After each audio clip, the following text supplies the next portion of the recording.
ஞானேஸ்வரியில் அத்தியாயம் 18 ஸ்லோகம் 66 இறுதி பகுதி. கீதா சாஸ்திரத்தின் பெருமை மிக விஸ்தாரமாக சொல்லப்பட்டு கொண்டு வருகிறது. பிளஸ் அவ்வளவு பெரிய அமிர்தம் கைக்கு கிடைச்சதுக்கு அப்புறம் அதை எப்படி யூஸ் பண்ணணும் அப்படிங்கிறதையும் புரிந்து கொள்ள வேண்டும் என்ற ஒரு விஷயத்தையும் இங்கே சுட்டி காட்டுகின்றார். சாதகத்தின் மீது அன்பு பாராட்டி மேகம் தன் நீருடன் ஓடி வந்து மழை பெய்தால் அம்மழையால் சராசர ரூபமான உலகம் அனைத்தும் குளிர்ந்து போவது போலே வேறு கதையற்றதான தாமரை பூவை விகரிசிக்கச் செய்ய சூரியன் அனுதினம் உதித்து தரும் பிரகாசத்தை கொண்டு உலகத்தாருடைய கண்களும் சுகப்பட்டு போவது போலே அர்ஜுனனை நிமித்தமாக செய்து லட்சுமிபதியாகிய ஸ்ரீகிருஷ்ணன் கீதையை வெளிப்படுத்தி வைத்து உலகத்தாருடைய சம்சாரம் என்னும் பெரும் பாரத்தை இறக்கி வைத்தார். நேரத்தை படிச்சோம்னு நினைக்கிறேன். சோ அர்ஜுனனை நிமித்தமாக கொண்டு இந்த கீதை உபதேசிக்கப்பட்டது. பட் அது எப்படி சாதக பட்சி மழை பெய்யுது, அது எல்லாருக்குமே யூஸ் ஆகுது. பட்சிக்கு மட்டுமா யூஸ் ஆகுது? சூரியன் உதிக்கின்றான், அது என்ன எல்லாருக்குமே யூஸ் ஆகுது. இப்படி அவன் ஒருவரை நிமித்தமாக தாமரை பூ விகரிசிக்க செய்ய வேண்டும் அப்படின்னு இந்த சூரியன் வந்து உதித்தாலும் அது அதற்கு மட்டுமா யூஸ் ஆகுது? எல்லாத்துக்குமே யூஸ் ஆகுது இல்லையா? இந்த மாதிரி நிறைய எக்ஸாம்பிள் சொல்லி இப்படிப்பட்ட ஒரு பரம பாக்கியமான இந்த பகவத்கீதை என்ற ஒரு விஷயம் அர்ஜுனனை நிமித்தமாக கொண்டு நமக்கு கிடைச்சிருக்கு. So we should feel. இப்போ எதுக்காக இதை சொல்லப்பட்டிருக்கு அப்படின்னா, feel that how lucky you are. நீ எவ்வளவு புண்ணியம் செய்திருந்தால் பகவத் கிருபை கிடைத்து அவன் நிமித்தமாக கிடைச்சதோ யார் நிமித்தமாக கிடைச்சதோ உனக்கு கிடைச்சிருச்சு என்ற இந்த விஷயத்தை ஃபீல் பண்ண சொல்லி கேட்டுக்கொள்கிறார். சர்வ சாஸ்திரங்களாகிய ரத்தனங்களுக்குள் மூவுலகிலும் பிரகாசித்து உண்டாக்கி வைக்கும் இந்த கீதா சாஸ்திரம் லட்சுமிபதியின் முகம் என்னும் ஆகாசத்தில் உதித்து சூரியன் என்று சொல்லத்தகாதா? சோ ஸ்ரீகிருஷ்ணனுடைய சூரியன் போன்ற முகத்திலிருந்து உலகத்தெல்லாம் உத்தாரம் செய்கின்ற மாதிரியான ஒரு கதிர்களாக இந்த கீதை பெறப்பட்டது அப்படின்னு சொல்றாரு. இந்த கீதையினால் பிரதிபாதிக்கப்பட்ட ஞானத்துக்கு பாத்திரனாகவும் ஜகத்தனைத்துக்கும் இரத்தினத்தின் சகாயத்தை வேண்டாத ரகசிய வஸ்துவாக விளங்கும் இந்த கீதை வெளிப்படுவதற்கு காரணமாகவும் இருந்த இந்த அர்ஜுனன் பிறந்த குலம் மிக்க உத்தமமானதென்றும் பவித்திரமானதென்றும் சொல்லப்பட வேண்டும். ஏன்னா அவன் மூலியமா நமக்கு கிடைச்சிருக்கு. உண்மையிலேயே அவன் லக்கி, அவன் லக்கி, நம்ம லக்கியானது காரணம் என்ன? அவன் அப்பன்னா அவன் எவ்வளவு லக்கி அப்படிங்கிற மாதிரி ஃபீல் பண்ண சொல்ற. சரி, இப்போ இந்த கிடைச்சிருச்சு சரியா? இந்த கிடைச்ச விஷயங்கிறது எப்படிப்பட்ட விஷயம், அதை எப்படி யூஸ் பண்ணணும் அப்படின்றத பார்த்துப்போம். இது இவ்வளவோடு நிற்கட்டும். பின்பு சத்குருவான அந்த ஸ்ரீகிருஷ்ணன் பார்த்தன் தன்னுடன் ஒன்றுபடுகின்றதை கலைத்து, இப்போ இந்த அளவுக்கு எக்ஸ்ட்ரீமா ஞானம் பேச பேச அத்வைத சுரூபமாகவே மாறி போயிடுவான் இல்லையா? இங்கே மாயையாக இருப்பதை விட்டு அவ்வியக்தம்னு அடிக்கடி பேசிட்டு இருப்போம். சோ நிர்விகல்ப சமாதி நிலை அப்படிங்கிறது அவ்வியக்த பரபிரம்ம நிலை. மாயையோடு கலந்த நிலை என்பது வியக்த பரபிரம்மமாக இருக்கின்ற நிலை. சோ அர்ஜுனன் வியக்தமா இருந்தாலும் கண்ணன் வியக்தமா இருந்தாலும் அவர்கள் பரபிரம்மே. ஏன் நீயும் நானும் கூட வியக்தமா இருந்தாலும் பரபிரம்மே. அன்பார்ச்சுனேட்லி அதை நம்ம வந்து இல்லைன்னு சும்மா அதிகம் சொல்லிட்டு இருக்கோம் என்பதுதான் உண்மை. அப்போ அந்த அந்த நிர்விகல்ப சமாதிக்கு, அதாவது அத்வைத சுரூபத்துக்குள்ள என்ட்ரி ஆக போறான் அப்படின்றத பார்த்துட்டு இன்னும் முக்கியமான விஷயம் சொல்ல வேண்டியது இருக்குல்ல, கேட்டுட்டு போ அப்படின்னு அங்க ஸ்டாப் பண்றாரு அவரை. அவனை துவைத பாவத்தில் நிலைபெற செய்து வைத்து அவனை பார்த்து, இப்போதுதான் சொல்லி முடித்த சாஸ்திரம் சரியானதுதானா சரியானது என்று உனக்கு தோன்றுகிறதா? ஏற்கனவே போன ஸ்லோகத்துல நினைக்கிறேன், போன ஸ்லோகத்திலேயோ அதுக்கு முந்தின ஸ்லோகத்திலேயோ நான் சொல்ல வேண்டியதெல்லாம் சொல்லிட்டேன்டா. ஏன்னா முடிக்க போறாரு, கீதையை முடிச்சிட்டான் அப்படிங்கிற ஒரு ஃபீலிங் வரும்போது சொல்ல வேண்டியதெல்லாம் சொல்லிட்டேன், உனக்கு எது சரின்னு படுதோ அதை செய்ய அப்படின்னு சொல்லி முடிச்சாரு அப்படின்றத பார்த்தோம். சோ பிகினிங் அத்தியாயத்துல ஃபோர்ஸ் பண்ணாரு, நீ போர் புரியணும் அப்படின்னு சொல்லிட்டு ஒரு ஃப்ரெண்ட்லியா. பட் இங்க ஃபைனலா சொல்ல வேண்டியதெல்லாம் சொல்லிட்டேன்னா நீ டிசிஷன் எடுத்துக்கோ என்று சொன்ன விஷயத்தை கண்ணனின் அன்பை கண்டு வியந்தும் இப்ப கிட்டத்தட்ட அதே தான் கேட்கிறாரு பாருங்க. ஏண்டா நான் சொன்னதெல்லாம் உன் புத்திக்கு சரின்னு படுதா? புத்திக்கு சரின்னு படலைன்னா அது தப்பாயிடுமா? அது கண்ணனுக்கு தெரியும். பட் இருந்தாலும் கேட்கிறாருல்ல, just see the love inside the heart of Krishna அப்படிங்கிற நான். சரியா? என்ன கேட்டாரு?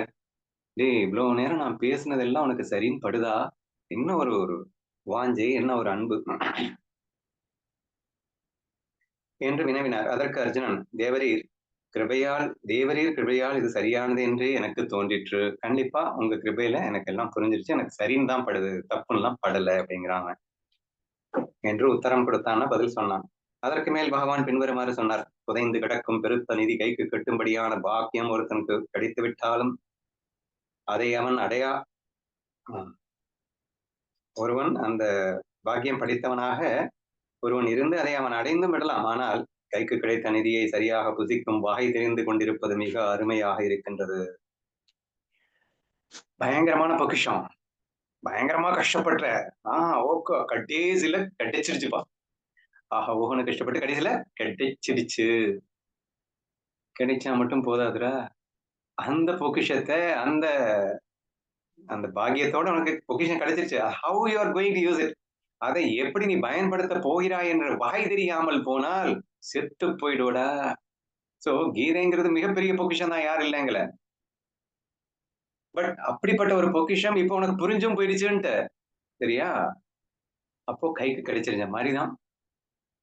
எல்லாம் பொக்கிஷமே கையில கிடைச்சிருச்சுன்னா வேற என்னங்க வேணும்? அது யூஸ் பண்ணிட்டு போக வேண்டியதானே, என்ஜாய் பண்ண வேண்டியதானே. எப்படி என்ஜாய் பண்ணுது? யூஸ் பண்ணுகின்ற முறை தெரிய வேண்டாமா? ஹவு டு யூஸ் இட்னு தெரியணும்ல. கீதையே படிச்சுட்டு நிறைய பேர் ஈகோவை இன்க்ரீஸ் பண்றதுக்கு யூஸ் பண்ணிட்டு இருக்காங்கன்னு தெரியுமா உங்களுக்கு? கீதையே படிச்சுட்டு அவங்களுடைய லைக்ஸ் அண்ட் டிஸ்லைக்ஸ் இன்க்ரீஸ் பண்ணிட்டு இருக்கிறதுக்கு யூஸ் பண்ணிட்டு இருக்காங்கன்னு தெரியுமா? ஒண்ணே நம்ப மாட்டேங்க. ஏன்னா ஈகோ டெஸ்ட்ராய் பண்றதுக்காக தானே கீதையில சொல்லியிருக்கு. ஆமா. லைக்ஸ் அண்ட் டிஸ்லைக்ஸ் உடைக்கிறதுக்கான கீதையில சொல்லியிருக்கு. ஆமாப்பா, இல்லன்னு சொல்லலப்பா. நான் எல்லாம் படிச்சு முடிச்சதுனாலேயே ஒரு ஈகோ வந்து சேர்ந்துருச்சுல்ல. எனக்கு எல்லாம் தெரியும்ன்ற ஈகோ. அது எதனால வந்தது? எந்த ஈகோ உடைக்க சொல்லி கீதை கற்றுக் கொடுத்ததோ அது படிச்சதுனால வந்ததுன்னா என்ன சொல்லுவீங்க? அல்லது எனக்கு எல்லா கொஸ்டினுக்கும் ஆன்சர் சொல்ல தெரியும்டா, நீ எப்படி கேட்டாலும் நான் பதில் சொல்லுவேன்ல என்று கண்ணனிடத்திலிருந்து கற்றுக்கொண்டு விட்டு கற்றுக்கொண்ட மமதை வந்து விட்டால் அந்த டேஞ்சர் எல்லாம் இருக்குப்பா. பொக்கிஷம் கிடைச்சிருச்சு அப்படிங்கிறதுனாலயே பொக்கிஷம் கிடைச்சது மாதிரி நீ சந்தோஷப்பட முடியாது.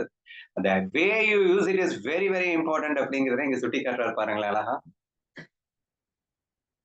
அதற்கு மேல் பகவான் சொன்னார், அதாவது மிகவும் அருமையா இந்த மாதிரி கரெக்டா யூஸ் பண்றவன் வந்து வெரி ரேரா இருக்கான் அப்படின்னு சொல்லியிருக்காரு. அருமையாக இருக்கிறது அப்படின்னா, தேயாத பால் நிறைந்த க்ஷீரசாகரம் என்ற பெருத்த பால் சட்டி கிடைத்து அந்த தேவதைகளும் அசுரர்களும் சேர்ந்து எவ்வளவு கஷ்டப்பட்டு கடைந்தார்கள்.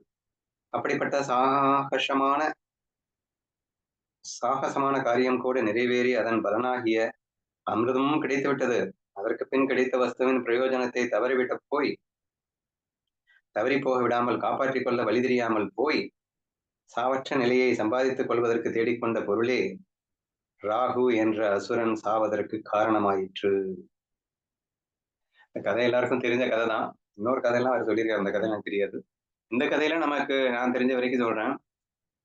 பார்க்கடல் அப்படின்னா அமிர்தத்தால் நிறைந்த கடல். சரி, பால் கடல்னா தண்ணி தான் நம்ம கடல்ல இருக்கோம். அந்த தேவலோகத்துல பாலாலேயே ஒரு கடல் இருந்தா எப்படி இருக்கும் அப்படின்னு யோசிச்சு பாருங்க. சரியா, அந்த பால்ல அமிர்தம் வந்து இருக்கான். சரியா, அதை கடைஞ்சு எடுக்கலாம் அப்படின்னு சொல்லிட்டு அசுரர்களும் தேவர்களும் பயங்கரமா பிரயத்தனப்பட்டு அது ஏதோ வாசுகி அப்படிங்கிற பாம்பை வந்து மத்தா வச்சு, சரி மத்து இல்ல, மத்து வந்து கூர்மை அப்படிங்கிற ஆமைய கீழே பேஸா வச்சு அதுக்கு மேல அது என்னடா மந்தாகினி மலை, மந்தாகினி மலை அப்படிங்கிறத மத்தா அப்படின்னா மந்தாகினி மலை அப்படிங்கிறத மத்தா வச்சு வாசுகி அப்படிங்கிற பெரிய பாம்பை வந்து கட்டி கடைந்தார்கள் என்று கதை சொல்கிறது. சரியா, அந்த கதையில கடைசியில ரொம்ப கஷ்டப்பட்டு, சும்மா எல்லாம் வந்துடாது, அவ்வளோ கஷ்டப்பட்டு கடைசியில அமிர்தம் வந்துருச்சு. அந்த அமிர்தத்தை எப்படி என்ன பண்ணணும் அப்படின்னு தெரியாம போன காரணத்தினாலேயே ஒரு அசுரன் செத்து போனான். மேபி இந்த ராகுன்ற அசுரன் இப்படி இருக்கான்னு பாத்துக்கோங்க. கதைப்படி எனக்கு என்ன தெரியும் அப்படின்னா, கதையில முதல்ல விஷம் வரும். அந்த விஷம் வந்து நம்ம சிவபெருமான் வந்து அதை கழுத்துல வாங்கி வச்சுப்பாரு. அதுக்கப்புறம் வந்து அமிர்தம் வரும் அப்படின்னு எல்லாம் கதை வரும். ஏன்னா அதனுடைய சிம்பாலிக் ரெப்ரசன்டேஷன் என்ன சொல்லுவாங்க அப்படின்னா, எந்த ஒரு விஷயத்தையும் நீ அடையிறதுக்கு முன்னாடி you have to face lot of difficulties. அந்த டிஃபிகல்டிஸை ஃபேஸ் பண்ணி தான் நீ வந்து ஃபைனல் ஸ்டேட் அட்டைன் பண்ண முடியுமே தவிர எந்த டிஃபிகல்டிஸும் இல்லாமல்லாம் ஸ்ட்ரெயிட்டாவே உனக்கு கிடைச்சிடாது அப்படிங்கிறதுக்காக. அப்ப அந்த இது வருது, அதை ஃபேஸ் பண்ணணும். அது தூக்கி குப்பையிலும் போட முடியாது. You have to face it. அதை டைஜஸ்டும் பண்ணக்கூடாது, அட் தி சேம் டைம் குப்பையிலும் போடக்கூடாது அப்படிங்கிறதுனால அவர் கழுத்தை வச்சுப்பாரு அப்படிங்கிற மாதிரி ஒரு கதை. So after that of course you will get the amrita. அதுக்கப்புறம் அமிர்தம் கிடைச்சிருது. சரியா, அப்ப அந்த அமிர்தத்தை கடைசியில் என்ன பண்ணிடுறாங்கன்னா அசுரர்கள் பிடுங்கிட்டு போயிடுறாங்க. ஆக்சுவலா ஒண்ணு கிடைச்சிருக்கு, நம்ம 2 பேரும் சேர்ந்து ஒரு விஷயத்தை எடுத்திருக்கோம்னா, டே உனக்கு பாதி எனக்கு பாதி அப்படின்னு சொல்லிட்டு பங்கு போட்டு பிரிச்சுட்டு நிம்மதியா வாழ்ந்துட்டு போகணும் இல்லையா? ஆனா அசுரம் உசாரா வந்து நமக்கே சொந்தம் அப்படின்னு சொல்லிட்டு அவன் தூக்கிட்டு போறான். இப்ப பகவானுக்கு பெரிய தொல்லையாயிடுச்சு. ஐயையோ! இப்ப பாதி பாதி பிரிச்சாலே அசுரன் டாமினேட் பண்ணா நம்ம தொல்லை பெருந்தொல்லையா இருக்கும். ஏன்னா இவனெல்லாம் அடக்குற வேலை ஈஸ்வரனுக்கு தானே. அப்படின்னு நினைச்சிட்டு மொத்தமா அவன் அள்ளிட்டு போயிட்டான். ஆஹா! வசதியா போச்சு. தன்வினை தன்னை சுடும்னு சொல்லிட்டு, என்னத்தையாவது கேம் ஆடி, நம்ம வந்து இங்க கொண்டு வந்து தேவர்கள்ட்டயே குடுத்துடலாம் அப்படின்னு சொல்லிட்டு, கிருஷ்ணன் வந்து ஒரு மோகினி வேஷத்தை போட்டு, அந்த அசுரனை மயக்கி, அதை கொலை செய்வதாக வருதான்னு எனக்கு தெரியல. அதுல மீட்டுக் குடுப்பார் அப்படின்ற மாரி கதை. அந்த கதையில ராகு என்ற அசுரன் கொல்லப்பட்டான் அப்படிங்கிற மாதிரி தெ கதை சொல்லி தெரியும்ல. அமிர்தம் கிடைச்சு என்னடா செய்ய? கடைசியில யூஸ் பண்ண தெரியலன்னா செத்து போயிடுவடா! அப்படிங்கிற மாரி எச்சரிக்கை பண்றாருன்னு வச்சுக்கோங்க. சம்பாதித்துக் கொண்டதை புசிக்கும் வகை தெரியாமல் தெரிந்து கொள்ளாமற் போவதின் முடிவு இப்படியே தான் ஏற்படுகிறது. இன்னொரு கதை எனக்கு தெரியாதுங்க. நகுஷன் சொர்க்கலோகத்துக்கு ராஜாவான பின், அந்த பதவியில் நடந்து கொள்ள வேண்டிய வகை அவனுக்கு தெரியாமல் போனதால், அவன் பாம்பாய் போனான். அது என்ன கதை தெரிஞ்சா சொல்லு அப்படியே. ஒருத்தர் வந்து சொர்க்கலோகத்துல ஆளணும் அப்படின்னு சொல்லி இந்திரனுக்கு பிரம்மஹத்தி தோஷம் கிடைச்சதுக்கு அப்புறம் சொர்க்கத்தை ஆள்றதுக்கு யாருமே இல்ல அப்படின்னு சொல்லி ஒரு கடும் தவம் பண்ற ஒரு தபஸ்வி அவர் வந்து பயங்கர டெடிகேஷனா இருக்காங்க அப்படின்னு இந்திரலோகத்துல அங்க போனதுக்கு அப்புறமா அந்த இந்திரலோகத்தை பார்த்து அவனுக்கு வந்து நிறைய லைக்ஸ் வந்து ரொம்ப தகாத வேலைகள் எல்லாம் பண்ணி அசுர குணத்துல ரொம்ப கெட்டவனா மாறினதுனால சிவபெருமானே அவனுக்கு வந்து பாம்பா போகணும் அப்படின்னு சாப்பிட்டு கொடுத்தாரு. அப்படி ஒரு கதை இருக்கிறதா? ஆமாங்க.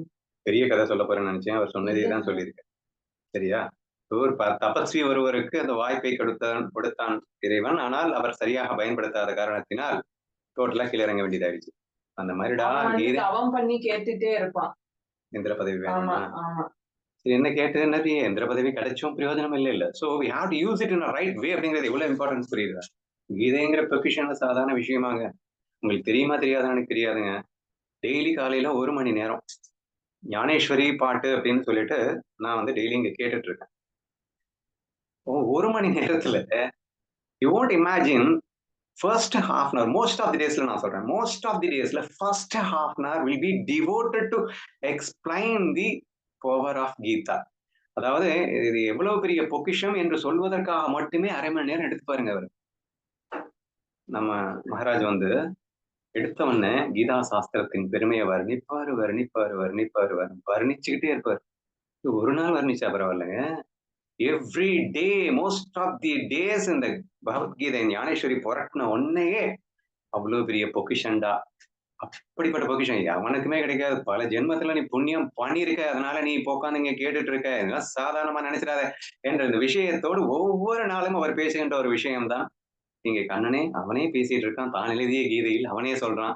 டேய் அவ்வளவு பெரிய விஷயம்டா. பட் கிடைச்சிருச்சு. கிடைச்சும் வந்து யூஸ் பண்ண தெரியலன்னா டோட்டலா வீணா போயிடுவடா.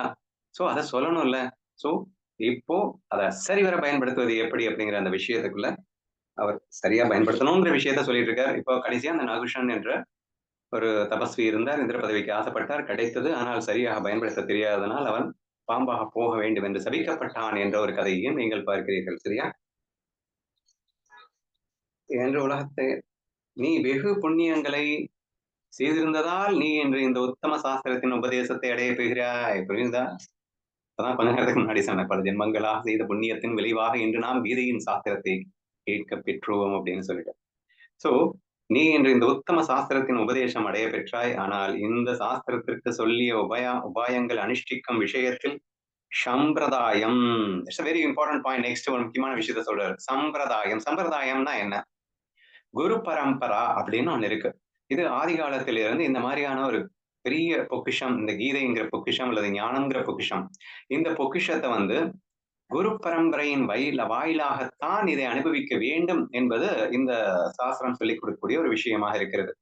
அது என்ன குரு பரம்பரை? இப்போ அந்த குரு பக்தி அப்படிங்கிறது இருந்தா மட்டும்தான் நான் அடிக்கடி சொல்லியிருக்கேன். குரு பக்தி இல்லாம நீங்க என்னதான் சாஸ்திரத்தை கடைச்சு குடிச்சிருந்தாலும் சரியா பயன்படுத்த முடியாதுன்னு சொல்லியிருக்கேன் நான். நானே கூட ஞானேஸ்வரி படிச்சு முடிச்சுட்டோம். எல்லாத்தையும் ஆராய்ச்சி பண்ணி முடிச்சுட்டோம். ஆனா ஞானதேவர் மேல அவ்வளவு பெருசா பக்தி வரல. பட் எப்போ ஞானதேவர் மேல பக்தி வந்ததோ அதுக்கப்புறமா தான் அந்த ஞான விஷயங்களை அனுபவிக்க முடிந்ததுன்னு அடிக்கடி சொல்லியிருக்கேன். சரியா? அப்போ குரு பக்தின்னு ஒண்ணு இருந்தாதான் பிராக்டிகல் அப்ளிகேஷன் இஸ் பாசிபிள். இங்க என்ன சொல்லிட்டு இருக்காரு? நீ கத்துக்கலாம்டா. நீ கிரந்தத்தை வச்சு கத்துக்கலாம். எல்லாமே கத்துக்கலாம். ஆனா குரு பக்தி இல்லாம உன்னால அப்ளிகேஷன் பண்ண முடியாது. ரைட் வேல அப்ளிகேஷன் பண்ண முடியாது. தப்பா பண்றதுக்கு நீ என்ன வேணா பண்ணிக்கலாம். ஈகோவ இன்கிரீஸ் பண்ற மாரி நீ தாராளமா யூஸ் பண்ணிக்கலாம். பட் குரு இருந்தால் மட்டும் தான் அதை சரியாக பயன்படுத்தும் ஒரு வல்லமையை உனக்கு காட்டுவார். சோ அந்த ஒரு விஷயத்தை இங்கே சம்பிரதாயம் என்று சொல்லப்படுகிறது. ஓகேவா?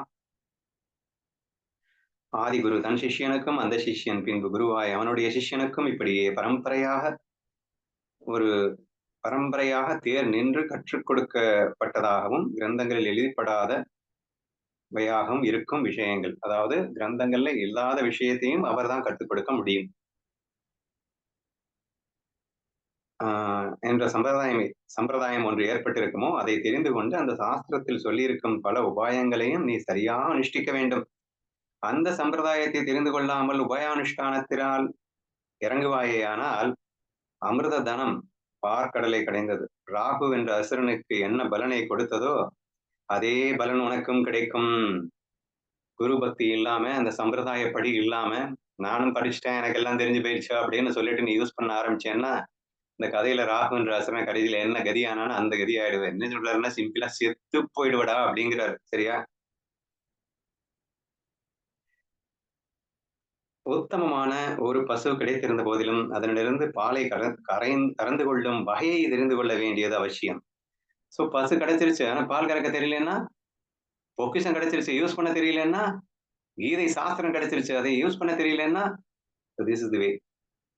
சோ அதை சம்பிரதாயப்படி சாரி. ஸ்ரீ குரு பிரசன்னராய் சிஷ்யனுக்கு ஒரு வித்தியை உபதேசித்த பின்னும் ஆகையால் நல்லா புரிஞ்சுக்கோங்க. ஸ்ரீ குரு பிரசன்னராய் சிஷ்யனுக்கு ஒரு பிரசன்னராய்னா தோன்றி அப்படின்னு அர்த்தம். சிஷ்யனுக்கு ஒரு வித்தியை உபதேசித்த பின்னும் அதை சம்பிரதாயப்படி அனுஷ்டித்தால்தான் அதன் பலன் அனுஷ்டிக்கப்பட்டதாகும். ஆகவே அந்த சாஸ்திர விஷயத்தில் அனுஷ்டிக்கப்படும் சம்பிரதாயம் எதுவோ அதை சொல்வேன் மிக்க வணக்கத்துடன் கேள் அப்படிங்கிறாரு. ஸோ குரு பரம்பரை அப்படிங்கறத எக்ஸ்பிளைன் பண்றாரு. அந்த சம்பிரதாயம்ங்கிறது குரு பக்தியோட குரு கிட்ட இருந்து கேட்கறது. அதுக்கப்புறம் நம்மளும் வந்து அத நீ கீதையை உணர்ந்தவனாக இருக்கும் பட்சத்தில் நீ உன்னுடைய சிஷ்யன்ங்கிறதுல மற்ற ஃபாலோவர்ஸ் கேட்க விரும்புகிறவர்களுக்கு யாருக்கு சொல்லணும், எப்படி சொல்லணும் அப்படிங்கிற விஷயங்கள்லாம் அடுத்து எக்ஸ்பிளைன் பண்ணுவாரு. அத நாளைக்கு பார்க்கலாம்.